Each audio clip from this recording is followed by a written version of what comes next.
Hi, Sherelle. This is Robert Weaver, and I just wanted to do my peer review for you. This is about my fifth attempt at trying to do this video. For some reason, it appears when I start typing information into Word, it cuts off my screen capture.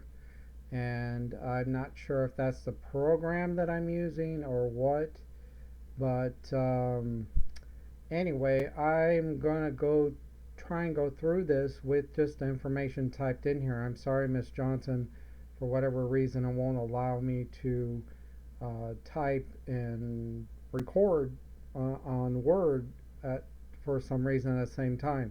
So I'm gonna try and go through this quickly. Just as you can see, what I was trying to do here is put in our plaintiff information with Sarah Downey.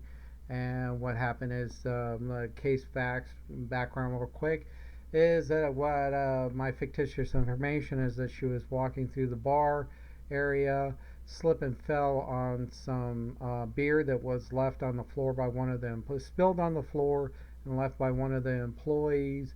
Um, the defendants for Gino's Memphis Pizza. The owner is Tom Gino. His wife Lisa Gino is a co-owner, and Robert Gino was the manager who was on duty at the time of the accident. And as you can see, I was trying to type in your form, and I actually kind of do like the way you have your form formatted because it reminds me kind of a cause of action. But the problem is that the formatting kept going off on the form itself. As you can see, I entered the case docket number here and the case name. So I just put it as a negligence case, slip and fall, and the information, if it's slip and fall accident, came down here. I assume since it's Johnson, Brooks, and Cassidy that uh, uh, Miss Johnson would be possibly the lead attorney on this, so I went ahead and put T. Johnson in here. Myself as the paralegal who's preparing the document, and our jurisdiction was Shelby County, venue Memphis, Tennessee, County of Shelby, and I just entered my initials here. It wasn't really a lot of information for me to be able to enter into any of these blocks here, and I kind of felt the summons down here was a little bit redundant in basically having to fill out the information. I'm assuming it was just basically check boxes that I could put in here. And I did notice with the summons that according to the local rules, it has to be issued in the name of the state, and it has to be issued in the name of the state of Tennessee, date and signature of the clerk, which you have, name, court, title of action, file number, defendant's name, time, and date to appear. And there's a notice a default that wasn't mentioned in your checklist here. So I was a little bit uh, concerned about that. So let's see the other things. I really did like the fact that you put a hyperlink to the court fees. That's something, I'll be honest with you, I did overlook um, in my document actually. I don't think I included any fees. I'm kind of outing myself here, but I have to be honest. And I noticed that all your citations are blue booked. They look great. And the under the proof of service, the only other thing that I noted under the proof of service earlier was um, it says name and address of person served, but I'm wondering would that be the name of the name and address of the person who served the document, the process server? So wouldn't it? I think it should say name and address of the process server. Also, they can have it served by someone who's over 18 years of age, not a party to the action, and they have to have their signature, name, and address on the proof of service. And Um, I'm just wondering who would there be some type of way to document? I guess the name and address of the person served would be the person who served the documents, and that would be their information there. Scheduling, I actually like the way you have your scheduling block set up. The only other thing that I noticed was like on my form, I put an area for notes basically so that I could write down a note. Let's say a date gets changed for the uh, pre-trial conference. The judge changes it, say from July 5th to August 5th, and I just felt that I could document like that notation down that I spoke with Miss Attorney Johnson's on this date, or I left her a note, or I left her a voicemail, I emailed her. However, accountability that would make for me that she was properly notified and kept, because we all miss dates.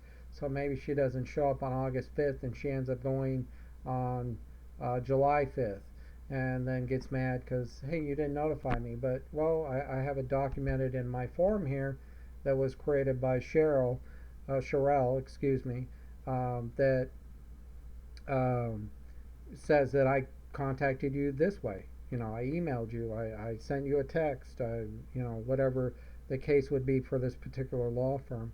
The only other questions that I think I would have in regards to your form would be um, there's no area for a registered agent. And we know we have a business here. He might have a registered agent on file.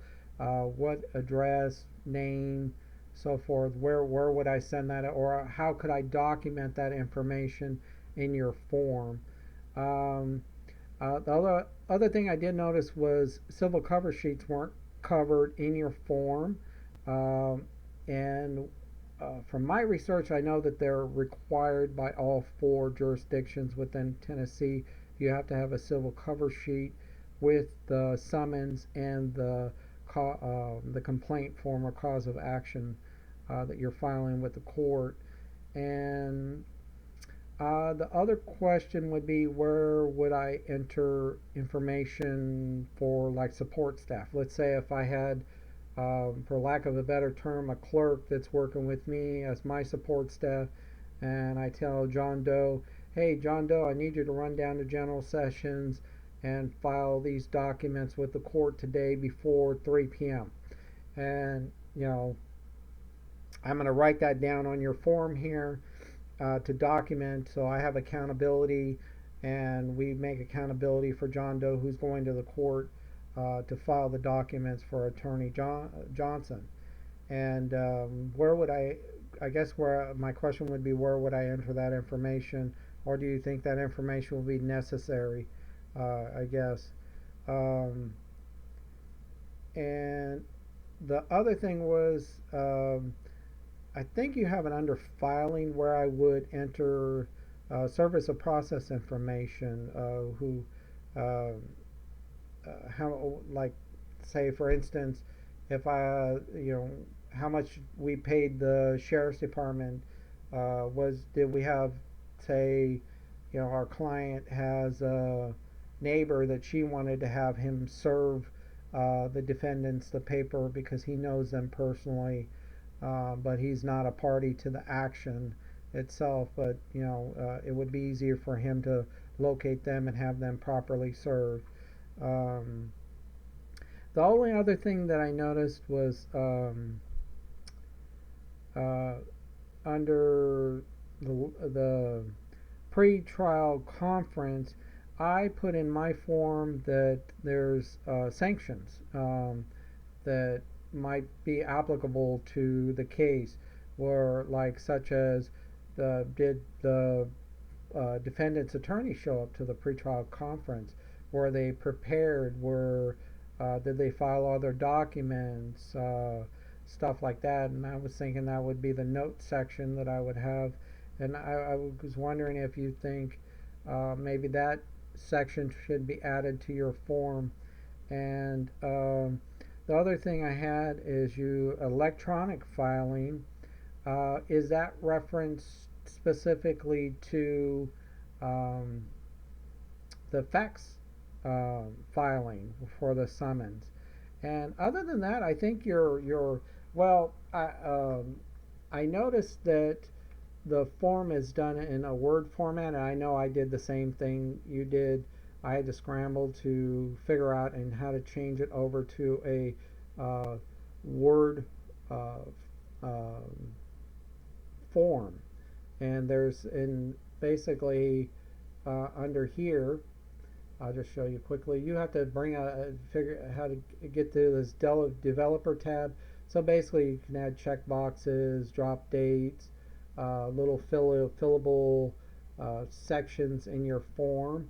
And I noticed that your form actually didn't have that. So there's two forms that I've learned is Word forms and Google Forms that you could use to do that. And uh, other than that, I think um, your blue booking citations were spot on. I like the format that you did. I like the check boxes and that I could fill in information. I just think because it's not a form, either a Google form or Word form format, um, it the formatting when I'm typing it, the formatting gets a little bit off on the form itself, and it makes it a little bit difficult. It's going to make it a little bit difficult for somebody really to be able to, I think, understand what's going on with the case in the future. But I'm hoping that this video works, and you know, uh, I didn't want to be too critical of your assignment. I think you did a great job. You did it actually the way I did mine originally before I changed it over to a digital format. So anyway, I think I'm just going to go ahead and end the video there. I hope I've covered everything. I hope my questions made sense to you. Um, so, and I'm hoping this video worked for the fifth time. Anyway, take care, Sherelle.